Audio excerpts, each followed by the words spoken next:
Greetings from this hallowed seat of Indian democracy, Parliament House, where the will of the Indian people manifests itself.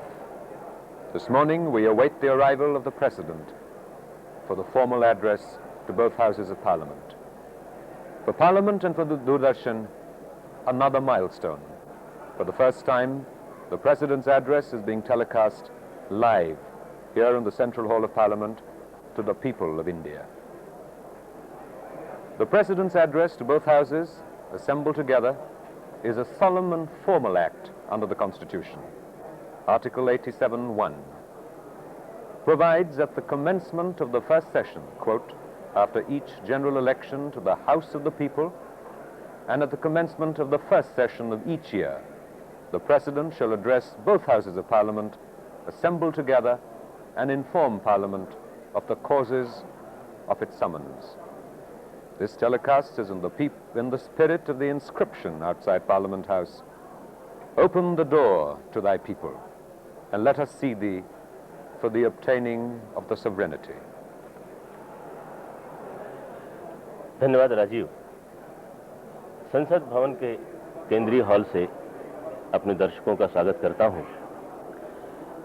आज इस केंद्रीय hall में राष्ट्रपति Shri are Venkataraman संसद के दोनों सदनों को संबोधित करने जा रहे हैं। उनकी सवारी संसद भवन की ओर बढ़ रही है। आगे आगे उनके अंगरक्षक हैं, बीच में राष्ट्रपति की सवारी और पीछे उनके अंगरक्षक। The President is arriving at Parliament House at the northwest portico in state. He will be received at the gate by the Chairman of the Rajya Sabha, the Vice President, Mr. Shankar Dayal Sharma, the Speaker, newly elected, Mr. Ravi Ray, the Minister for Parliamentary Affairs, Mr. P. Upendra, and the Secretary General of the two Houses. यहाँ राष्ट्रपति का स्वागत कर रहे हैं उपराष्ट्रपति, प्रधानमंत्री Shri Vishwanath Pratap Singh, Shri P Upendra, और उनके साथ हैं लोकसभा के और महासचिव श्री सुभाष कश्यप और राज्यसभा के महासचिव Sudarshan Agarwal.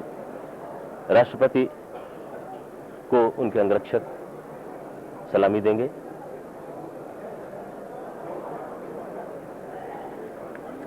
The President is being conducted to the Central Hall in a ceremonial procession through the portico inside.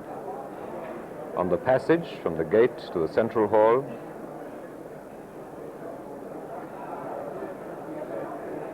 the President will walk past and on the red baize cloth.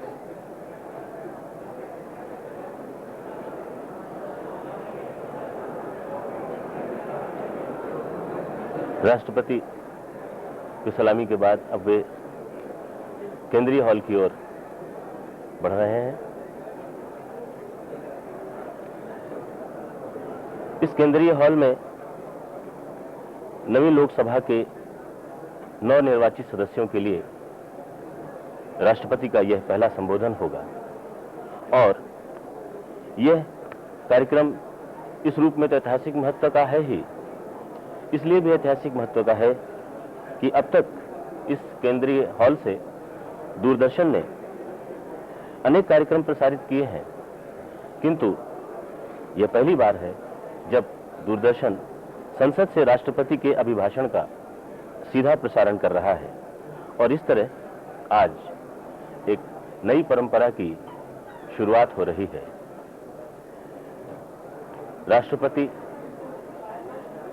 संसद के केंद्रीय हॉल की ओर बढ़ रहे हैं। रेड कारपेट उनके लिए बिछा हुआ है स्वागत के लिए।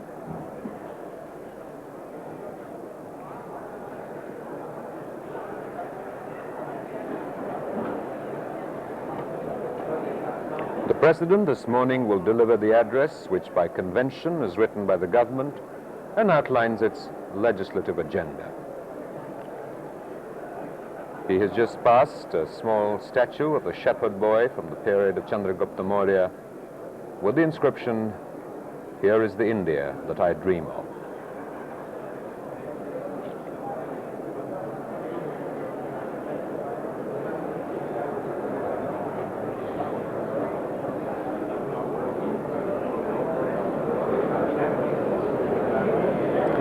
President's address is of particular significance and interest this year in the context of a new government assuming office.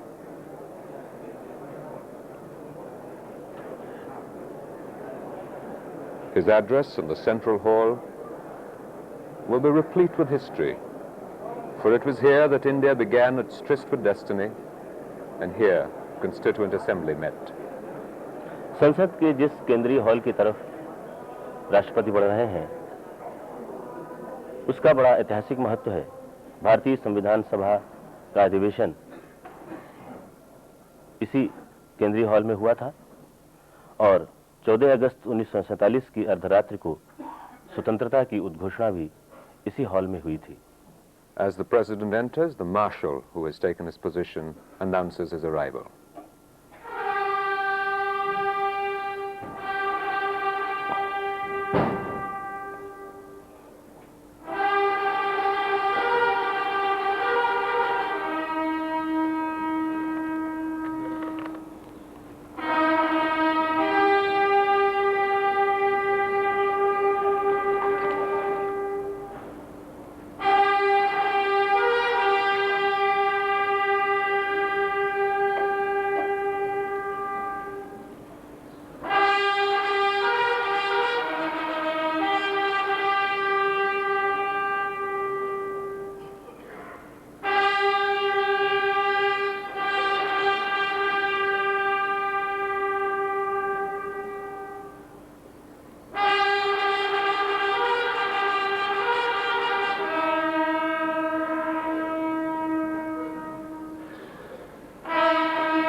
राष्ट्रपति श्री आर वेंकटरमन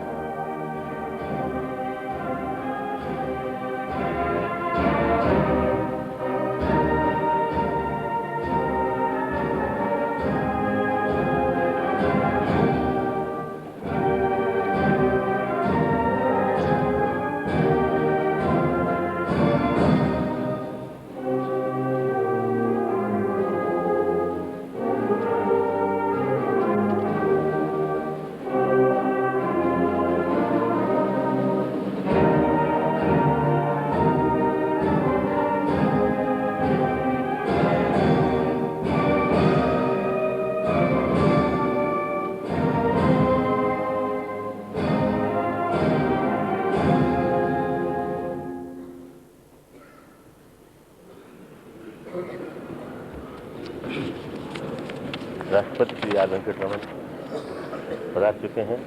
उनकी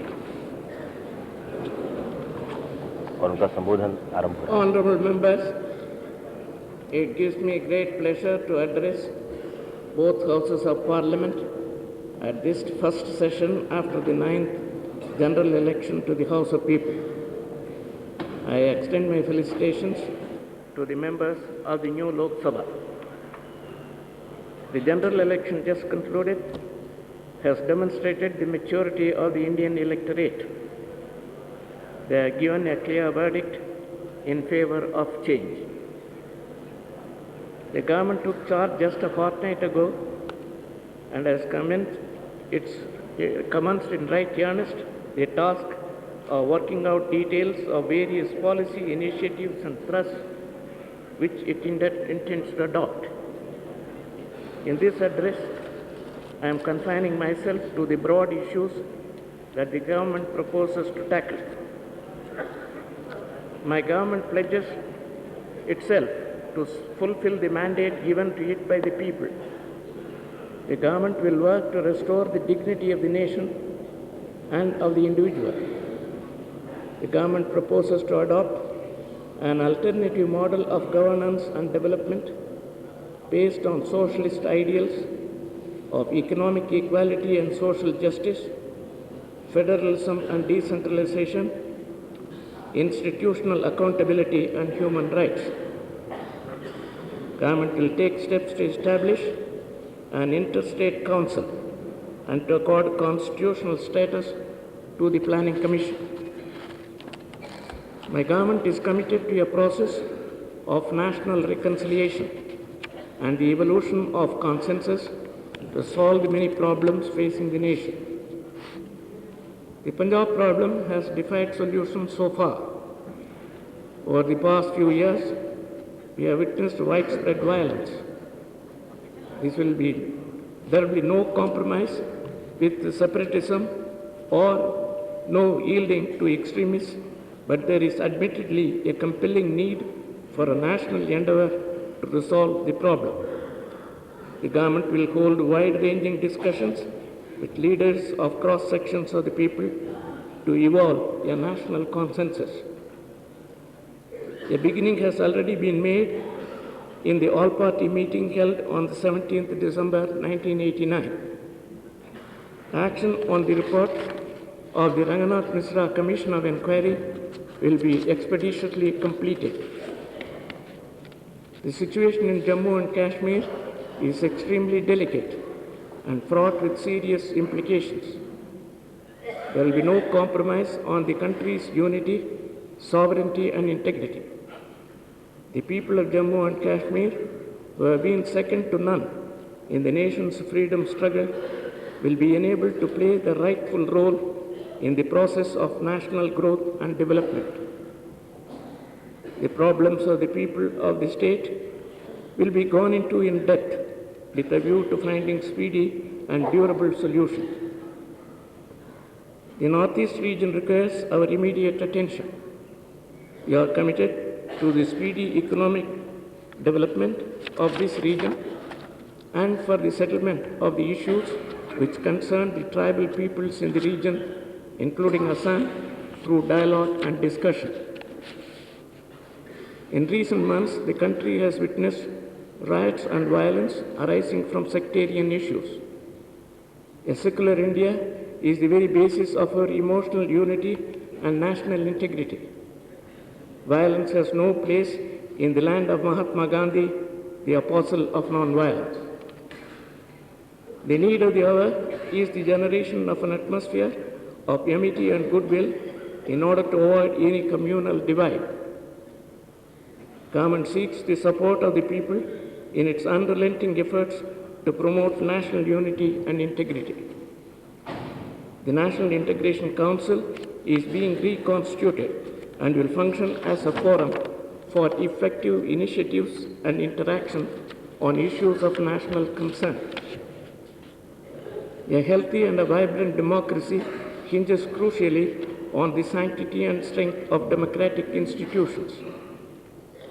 The government is fully committed to the restoration of the dignity and vitality of institutions which have been weakened in recent times. Power flows from the people. It is imperative that the people themselves should have the final say in governing themselves. My government will promote, on the basis of national consensus, a genuine devolution of powers, functions and resources to the Panchayat institutions, enabling the fullest participation of the people in the development process. It will secure, with the cooperation of the states, adequate representation in these bodies for scheduled castes, scheduled tribes, backward classes and women. Indeed, the whole process will be one of strengthening the federal structure of the polity at the center, the state, the district and panchayat levels. A clean public life is the bedrock of democracy. Over the past few years, there has been a growing erosion of norms and values in public life. The law will take its own course in regard to matters of corruption in high places. The government will introduce legislation during this session for setting up a Lokpal whose jurisdiction will include the Prime Minister also.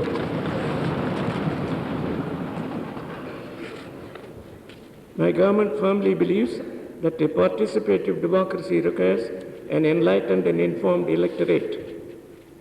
It also believes that an open government functioning in full public view will minimize the possibility of wrongdoing. The Official Secrets Act will be suitably amended so that the people have increased access to information. Doordarshan and AIR will be given autonomy to ensure free flow of information. A bill to this effect will be introduced in this session. The 59th Amendment to the Constitution, which seriously jeopardized the citizens' right to life, will be repealed. The Postal Bill, which sought to interfere with the citizens' right to privacy, will be withdrawn. Similarly, the amendments to the Commissions of Inquiry Act, which sought to permit withholding of vital information from the people and Parliament, will be removed from the statute book. My government will be amending the Constitution to ensure the citizens' right to information. The scheduled castes and scheduled tribes continue to be victims of social and economic injustice. Government's primary aim will be to ensure economic and social justice to them so that they can lead their lives with dignity and honor. The reservation for scheduled castes and scheduled tribes in the legislatures will be extended by a further period of 10 years.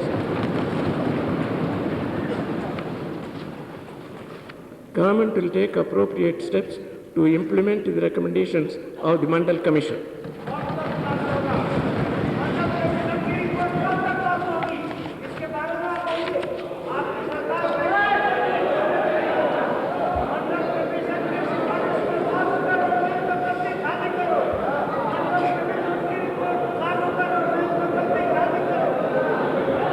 The problem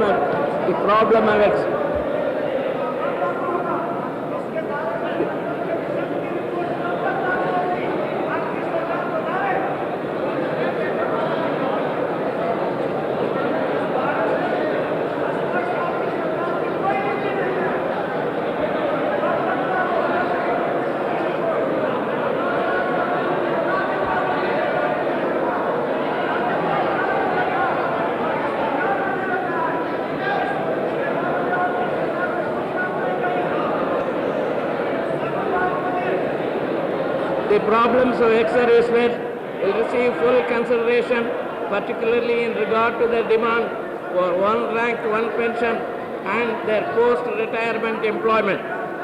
The government will spare no efforts to guarantee that minorities live without fear and an equal partner in the country's progress.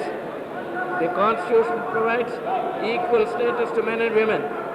However, women continue to suffer from the discrimination and indignity. My government will take all steps to provide equal opportunities for women.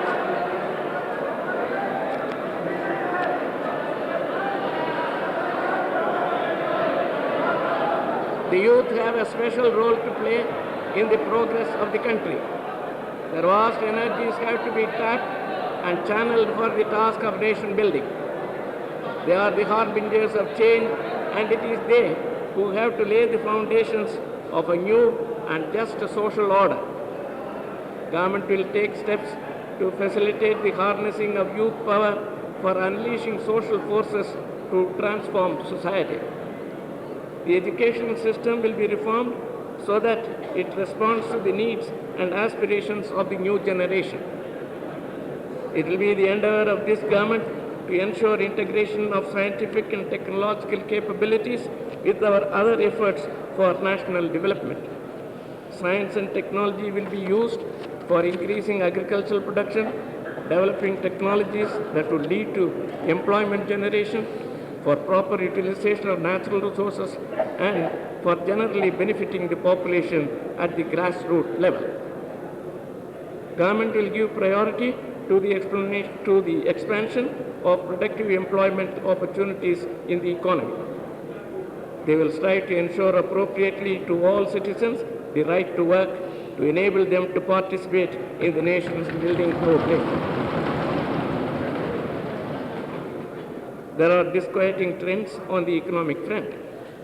Unbridled government expenditure and consequent increase in money supply and proliferation of the black money have stoked the fires of inflation. The fiscal imbalance has shown up in the form of huge budgetary deficit. The balance of payments is under severe strain. The government attaches the highest priority to curbing inflationary pressures. In recent months, prices of many essential commodities have risen sharply. This has further impoverished the poor and the underprivileged. Government intends to tackle the problem of inflation in all possible ways. Deficit financing has reached staggering levels. Steps will be taken to reduce wasteful government expenditure. Effective control over government spending and deficit is an essential prerequisite for restoring external and internal stability in our economy. A number of medium-term factors have placed a strain on the balance of payments. Much more needs to be done by way of import management and export growth. The government will formulate an action plan which will aim at correcting the imbalance in our external payments position. The rise in prices of essential commodities has affected the common man adversely. The public distribution system will be strengthened and closely monitored. Production of articles of common consumption will be encouraged. These steps will ensure that such commodities are within the reach of the vulnerable sections of the society. Poverty and unemployment continue to confront the nation. Economic disparities have increased in the past few years. All sections of the people have not shared equally the fruits of growth. Government is committed to redress this imbalance and redirect the benefits of development to the poorer sections of the society. The minimum needs program aimed at the poor will be strengthened, and in particular, government will undertake a time-bound program to provide all villages with potable drinking water. The vast majority of our population live in the villages. There have been a flight of resources, both human and otherwise, from our rural areas. This trend has to be stopped. A substantial portion of the government's investment has to be channeled to rural areas. Government's policies will be designed for the poor and the toiling masses. The government will take steps to see that the terms of trade for the agricultural sector are improved and our farmers receive remunerative prices for their produce. Government will take appropriate steps to provide debt relief for marginal farmers, landless agricultural laborers, artisans and weavers on loans below rupees 10,000. My government will revise the existing laws to bring about equitable distribution of land and other natural resources like water and make the tiller of the land its owner. All land reform laws will be included in the 9th schedule of the Constitution. My government will promote industrial development in such a way as to maximize employment. An important role will be assigned and all support given to small-scale industries, to agro-processing industries, and industries based on the craft of rural artisans, as also village industries of particular benefit to women and rural households. The public sector will be streamlined so as to augment the surpluses generated so that they can be plowed back for future expansion or utilization for developmental activities. Labor participation in management will be made effective to promote the environment of productivity and industrial peace. In order to prevent the degradation of the environment and consequent erosion of our natural resources base, government will make the preservation of environment a priority area of state policy. Programs for regeneration of biomass will receive fullest emphasis. My government's foreign policy is deeply rooted in the ideals and principles which inspired freedom struggle. This is reflected in its firm adherence to non-alignment and our struggle against imperialism, colonialism, neo-colonialism, racial discrimination, and all forms of domination and exploitation.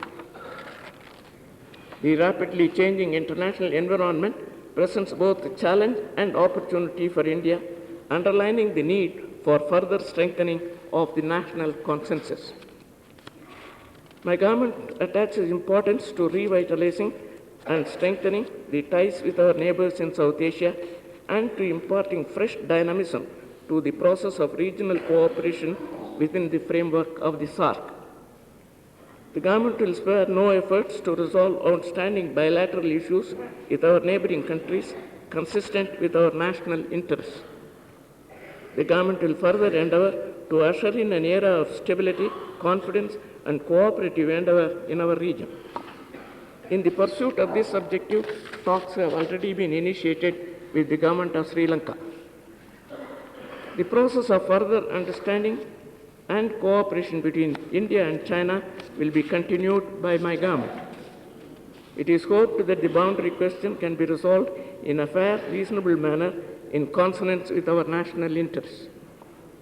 My government will further strengthen the traditional friendship with the Soviet Union, build up new trends of constructive and cooperative relationship with the United States, and strengthen economic cooperation with Japan and the European Community.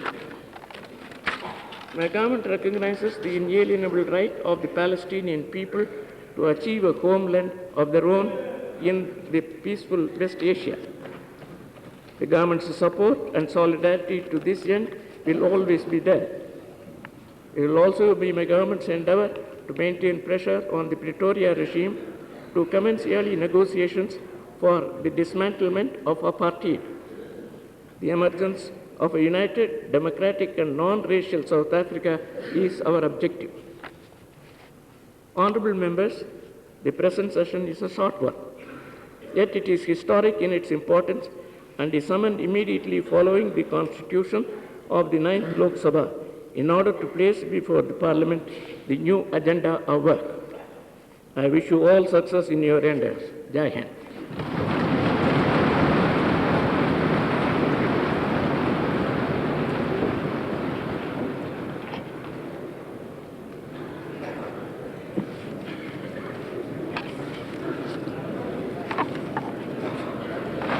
माननीय सदस्यगण, लोकसभा के 9वें आम चुनाव के बाद इस प्रथम अधिवेशन में संसद के दोनों सदनों को संबोधित करते हुए मुझे बड़ी प्रसन्नता हो रही है। नई लोकसभा के सदस्यों को मैं बधाई देता हूं। अभी अभी जो आम चुनाव हुए हैं उससे भारतीय मतदाताओं ने अपनी परिपक्वता का परिचय दिया है। जनता ने परिवर्तन के पक्ष में स्पष्ट निर्णय दिया है। सरकार ने एक पखवाड़ा पहले ही कार्यभार संभाला है और वह जो विभिन्न नीतिगत पहल करना चाहती है और जिन पर बल देना चाहती है उसकी विस्तृत रूपरेखा तैयार करने के काम में तत्परता से जुट गई है। मैं इस अभिभाषण में केवल उन्हीं व्यापक समस्याओं का उल्लेख कर रहा हूं जिन्हें सरकार सुलझाना चाहती है। मेरी सरकार जनादेश को पूरा करने के लिए वचनबद्ध है।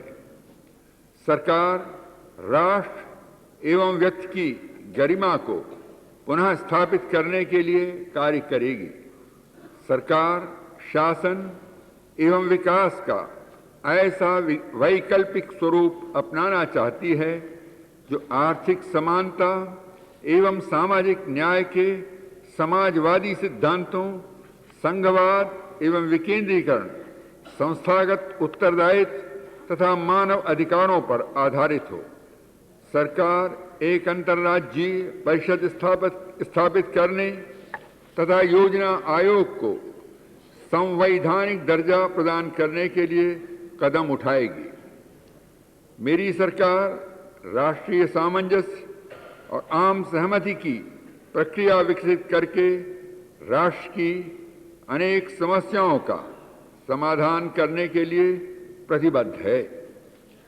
पंजाब समस्या का अभी तक कोई समाधान नहीं हो पाया है। पिछले कुछ वर्षों में हमने व्यापक हिंसा देखी है। अलगाववाद से किसी प्रकार का समझौता नहीं किया जाएगा और उग्रवादियों के सामने झुकने का तो प्रश्न ही नहीं उठता। किंतु निस्संदेह इस बात की पूरी जरूरत है कि इस समस्या को सुलझाने के लिए राष्ट्रीय प्रयास किया जाए। सरकार राष्ट्रीय सहमति के लिए विभिन्न वर्गों के नेताओं के साथ विस्तृत विचार विमर्श करेगी। 17 दिसंबर 1989 को हुई सर्वदलीय बैठक में इसकी शुरुआत हो चुकी है। रंगनाथ मिश्र जांच आयोग की रिपोर्ट पर शीघ्र कार्रवाई पूरी की जाएगी। जम्मू और कश्मीर की स्थिति अत्यधिक नाजुक है और इससे गंभीर समस्याएं जुड़ी हुई हैं। देश की एकता, संप्रभुता और अखंडता की कीमत पर कोई समझौता नहीं किया जाएगा। जम्मू और कश्मीर के लोगों को जो राष्ट्रीय स्वतंत्रता संग्राम में किसी से पीछे नहीं रहे हैं, राष्ट्र की प्रगति और विकास की प्रक्रिया में अपनी उचित भूमिका निभाने में समर्थ बनाया जाएगा। राज्य के लोगों की समस्याओं का शीघ्र और स्थायी समाधान खोज निकालने के लिए गहराई से विचार किया जाएगा। उत्तर पूर्वी क्षेत्र पर हमें तत्काल ध्यान देने की जरूरत है। हम इस क्षेत्र के शीघ्र आर्थिक विकास तथा बातचीत और विचार विमर्श के जरिए असम सहित इस क्षेत्र की जनजातियों से संबंधित मसलों को हल करने के लिए वचनबद्ध हैं। हाल के महीनों में देश को सांप्रदायिक मसलों से उत्पन्न दंगों और हिंसा का सामना करना पड़ा है। धर्मनिरपेक्ष भारत ही हमारी भावनात्मक एकता और राष्ट्रीय अखंडता का आधार है। अहिंसा के अग्रदूत महात्मा गांधी की भूमि पर हिंसा के लिए कोई स्थान नहीं है। समय की मांग है कि मैत्री एवं सद्भाव का वातावरण बनाया जाए ताकि किसी प्रकार की सांप्रदायिक फूट से बचा जा सके। सरकार राष्ट्रीय एकता और अखंडता को बढ़ावा देने के अपने अनवरत प्रयत्नों में लोगों का सहयोग चाहती है। राष्ट्रीय एकीकरण परिषद को पुनर्गठित किया जा रहा है और यह राष्ट्रीय हित के मामलों में कारगर पहल और पारस्परिक क्रियाकलापों के लिए मंच का काम करेगी। स्वस्थ एवं जीवंत लोकतंत्र का मुख्य आधार है लोकतंत्रीय संस्थाओं की अक्षुण्णता एवं शक्ति। सरकार उन संस्थाओं की गरिमा और शक्ति को पुनः बहाल करने के लिए पूरी तरह से कटिबद्ध है, जिन्हें पिछले कुछ वर्षों में कमजोर बना दिया गया है। जनता ही शक्ति का स्रोत है। यह अत्यावश्यक है कि लोगों को स्वयं अपने प्रशासन के बारे में अंतिम निर्णय लेने का हक हो। मेरी सरकार राष्ट्रीय सहमति से पंचायती राज संस्थाओं को शक्ति, कार्य और संसाधनों की वास्तविक सुपुर्दगी को बढ़ावा देगी ताकि विकास की प्रक्रिया में जनता की पूरी भागीदारी हो। सरकार राज्यों के सहयोग से अनुसूचित जातियों, अनुसूचित जनजातियों, पिछड़े वर्गों और महिलाओं का इन निकायों में समुचित प्रतिनिधित्व सुनिश्चित करेगी। वास्तव में इस संपूर्ण प्रक्रिया के अंतर्गत केंद्र, राज्य, जिला और पंचायत स्तरों पर शासन व्यवस्था के संघीय ढांचे को मजबूत करना होगा। स्वच्छ सार्वजनिक जीवन लोकतंत्र का मूल आधार है। पिछले कुछ वर्षों में सार्वजनिक जीवन के आदर्शों और मूल्यों में लगातार गिरावट आई है। उच्च स्तरों पर भ्रष्टाचार के मामलों में कानून अपना रास्ता अख्तियार करेगा। सरकार इस सत्र के दौरान लोकपाल की नियुक्ति के लिए एक विधेयक पेश करेगी, जिसके अधिकार क्षेत्र में प्रधानमंत्री को भी शामिल किया जाएगा। मेरी सरकार का यह दृढ़ विश्वास है कि एक भागीदार लोकतंत्र को प्रबुद्ध और जानकार मतदाताओं की आवश्यकता होती है।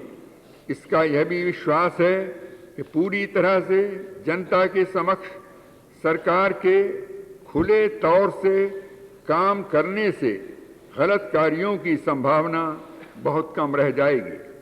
शासकीय गोपनीयता अधिनियम में समुचित संशोधन किया जाएगा ताकि लोगों को अधिकाधिक जानकारी मिल सके। दूरदर्शन और आकाशवाणी को स्वायत्तता प्रदान की जाएगी ताकि सूचना का निरंतर प्रवाह सुनिश्चित किया जा सके। इस सत्र में इस आशय का एक विधेयक पेश किया जाएगा। संविधान के 59वें संशोधन को, जिससे नागरिक के जीवन के अधिकार को भारी खतरा पहुंचा है, निरस्त किया जाएगा। डाक विधेयक को, जिससे नागरिक के निजी जीवन के अधिकार में हस्तक्षेप करने की कोशिश की गई थी, वापस ले लिया जाएगा।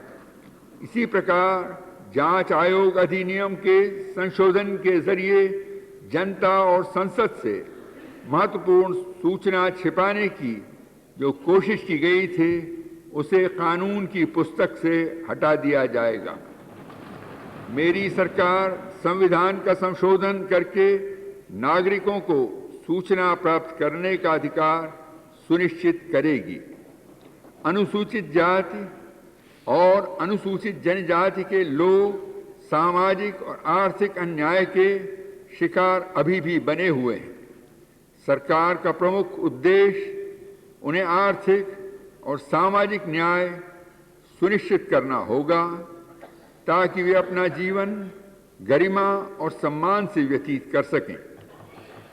अनुसूचित जातियां और अनुसूचित जनजातियों के लिए विधानमंडलों में किए गए आरक्षण को 10 वर्ष की अवधि के लिए और आगे बढ़ाया जाएगा।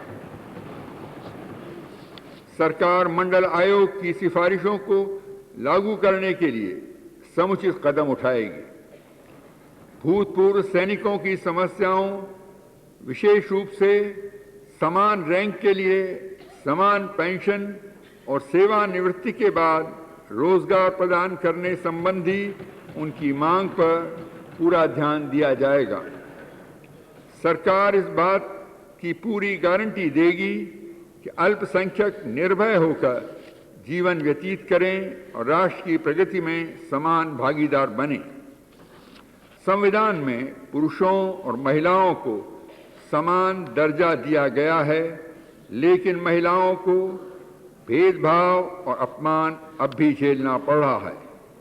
मेरी सरकार महिलाओं को समान अवसर प्रदान करने के लिए सभी आवश्यक कदम उठाएगी। राष्ट्र की प्रगति में युवकों की विशेष भूमिका होती है। उनकी विशाल शक्ति को एकजुट करके उसे राष्ट्र निर्माण के कार्य में लगाना है। वे परिवर्तन के अग्रदूत हैं और उन्हें ही एक नए और न्याय संगत सामाजिक व्यवस्था की आधारशिला रखनी है। सरकार ऐसे कदम उठाएगी जिनसे युवा शक्ति का इस्तेमाल करने में मदद मिले, ताकि सामाजिक शक्तियों को समाज में परिवर्तन लाने के लिए प्रवर्तित किया जा सके। शिक्षा प्रणाली में इस तरह सुधार किया जाएगा कि इससे नई पीढ़ी की आवश्यकताओं और आकांक्षाओं को पूरा किया जा सके। इस सरकार का यह प्रयास होगा कि राष्ट्रीय विकास के लिए हमारे अन्य प्रयत्नों के साथ वैज्ञानिक और प्रौद्योगिकी क्षमताओं का एकीकरण सुनिश्चित किया जाए। विज्ञान और प्रौद्योगिकी का उपयोग कृषि का उत्पादन बढ़ाने और प्रौद्योगिकियों का विकास करने के लिए किया जाएगा, ताकि रोजगार के अवसर पैदा किए जा सकें, प्राकृतिक संसाधनों का समुचित उपयोग हो सके और सबसे निचले स्तर पर लोगों को सामान्यतः लाभ मिल सके। सरकार अपनी अर्थव्यवस्था में उत्पादक रोजगार के अवसरों को बढ़ाने को प्राथमिकता देगी।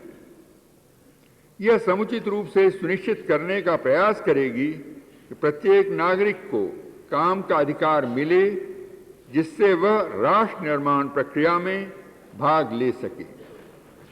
आर्थिक मोर्चे पर स्थिति चिंताजनक है।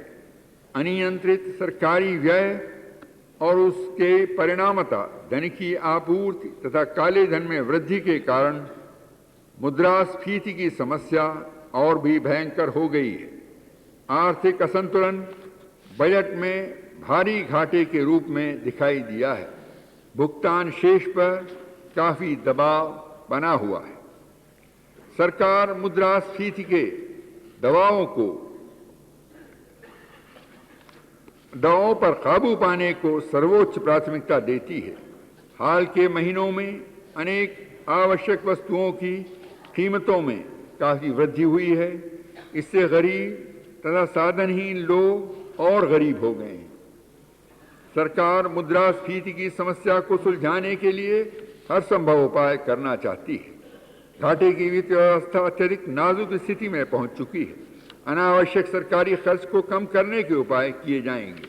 हमारी अर्थव्यवस्था में बाह्य और आंतरिक स्थिरता पुनः लाने के लिए सरकारी खर्च और घाटे पर प्रभावी नियंत्रण अनिवार्य पूर्वापेक्षा है।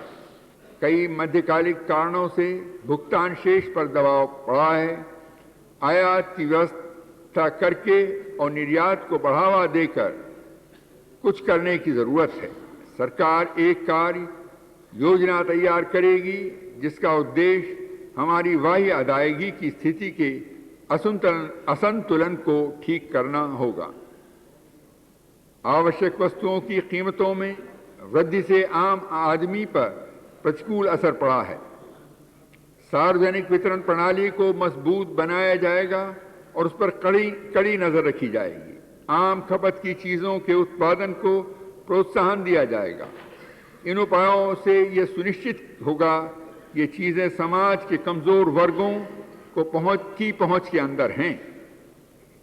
राष्ट्र अभी भी गरीबी और बेरोजगारी से जूझ रहा है। पिछले कुछ वर्षों में आर्थिक असमानताएं बढ़ी हैं। विकास का लाभ सभी वर्गों के लोगों को समान रूप से नहीं मिल पाया है।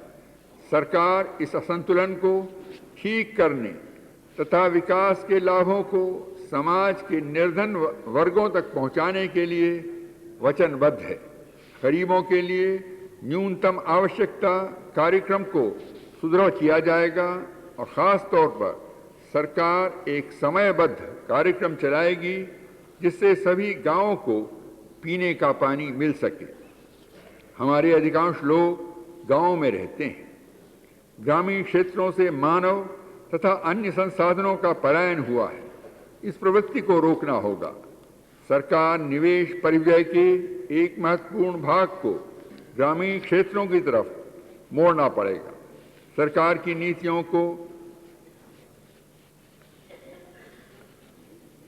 की नीतियों को गरीबों तथा मजदूरों के लिए बनाना होगा। सरकार यह सुनिश्चित करने के लिए कदम उठाएगी कि कृषि क्षेत्र के संबंध में व्यापार की शर्तों में सुधार हो तथा किसानों को अपनी उपज के लिए लाभकारी कीमतें मिलें।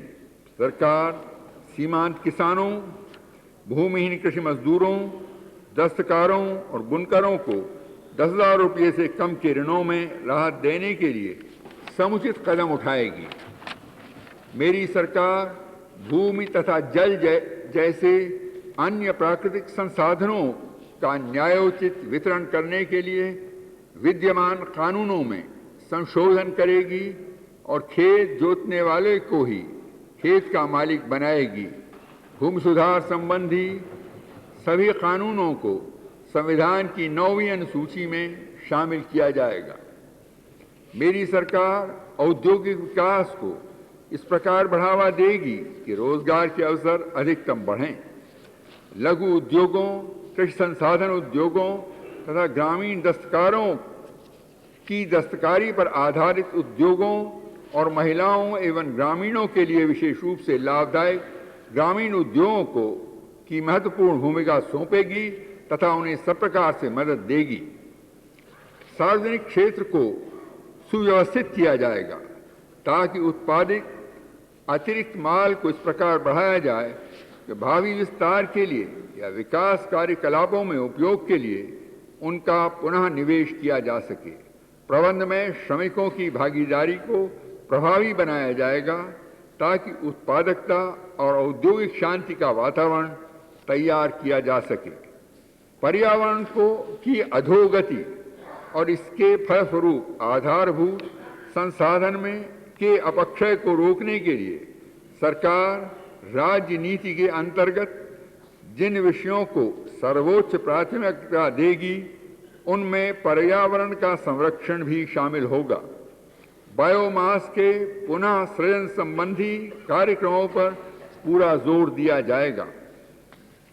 मेरी सरकार की विदेशी नीति का मूलाधार वे आदर्श और सिद्धांत हैं जिनसे हमारे स्वतंत्रता संग्राम को प्रेरणा मिली थी। यह गुटनिरपेक्षता के प्रति हमारी दृढ़ आस्था के जरिए तथा साम्राज्यवाद, उपनिषेधवाद, नव उपनिवेशवाद, जातीय भेदभाव और सभी प्रकार के आधिपत्य और शोषण के विरुद्ध हमारे संघर्ष द्वारा परिलक्षित हुआ है। तेजी से बदलता हुआ अंतर्राष्ट्रीय वातावरण भारत के लिए चुनौती और अवसर दोनों प्रदान करता है, जिससे राष्ट्रीय सहमति की और अधिक मजबूत बनाने की आवश्यकता सिद्ध होती है। मेरी सरकार दक्षिण एशिया में अपने पड़ोसी देशों के साथ संबंधों को सुधारने और पुनः सुदृढ़ करने तथा सार्क की संरचना के अंतर्गत क्षेत्रीय सहयोग की प्रक्रिया में नए सिरे से गतिशीलता लाने को महत्व देती है। सरकार अपने पड़ोसी देशों के साथ अनसुलझे द्विपक्षीय मसलों को सुलझाने का हर संभव प्रयत्न करेगी जो कि हमारे राष्ट्रीय हितों के अनुरूप होगा। सरकार इस क्षेत्र में स्थायित्व, विश्वास और सहयोगात्मक प्रयास के एक नए युग में प्रवेश करने के लिए और आगे प्रयास करेगी। इस उद्देश्य को ध्यान में रखते हुए श्रीलंका सरकार के साथ पहले ही बातचीत शुरू हो चुकी है। मेरी सरकार भारत और चीन के बीच सद्भाव एवं सहयोग को आगे बढ़ाने की प्रक्रिया को जारी रखेगी। आशा है कि सीमा के सवाल को हमारे राष्ट्रीय हितों के अनुरूप उचित और तर्कसंगत तरीके से सुलझाया जा सकता है। मेरी सरकार सोवियत संघ के साथ अपनी परंपरागत मैत्री को और मजबूत बनाएगी। संयुक्त राज्य अमेरिका के साथ रचनात्मक एवं सहयोगात्मक संबंधों को नई दिशा प्रदान करेगी और जापान तथा यूरोपीय समुदाय के साथ आर्थिक सहयोग सुदृढ़ करेगी। मेरी सरकार शांतिपूर्ण पश्चिम एशिया में अपने देश को प्राप्त करने के फिलिस्तीनी लोगों के अधिकारों को स्वीकार करती है। इस दिशा में सरकार का समर्थन और एकजुटता हमेशा उपलब्ध रहेगी। मेरी सरकार का यह भी प्रयास रहेगा कि जातीय पृथकवासन को समाप्त करने के उद्देश्य से बातचीत शीघ्र शुरू करने के लिए प्रिटोरिया शासन पर दबाव जारी रखा जाए। संयुक्त लोकतांत्रिक और जातीय भेदभाव रहित दक्षिण अफ्रीका का अभ्युदय ही हमारा लक्ष्य है। माननीय सदस्यगण, वर्तमान सत्र थोड़े समय के लिए है, लेकिन ये अपने महत्व की दृष्टि से ऐतिहासिक है और 9वीं लोकसभा के गठन के तुरंत बाद बुलाया गया है ताकि संसद के समक्ष नई कार्यसूची प्रस्तुत की जा सके। मैं आपके प्रयासों की पूर्ण सफलता की कामना करता हूं। जय Hind.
That marks the end of the first meeting of the newly constituted 9th Lok Sabha, following the swearing-in ceremonies of its members. नवी लोकसभा के इस संयुक्त अधिवेशन को संबोधित करने के पश्चात राष्ट्रपति जा रहे हैं। यह नवी लोकसभा इस दृष्टि से बहुत महत्वपूर्ण है कि इसमें इस बार 270 सदस्य ऐसे आए हैं नवनिर्वाचित, जो पहली बार लोकसभा के लिए चुने गए हैं। और 8वीं लोकसभा में महिलाओं की संख्या, सदस्यों की संख्या 44 थी। इस बार महिला सदस्यों की संख्या 27 है। राष्ट्रपति प्रस्थान कर चुके हैं और इसके साथ ही मैं अपने साथी राजीव मेहरोत्रा के साथ आपको स्टूडियो वापस लिए चलता हूं।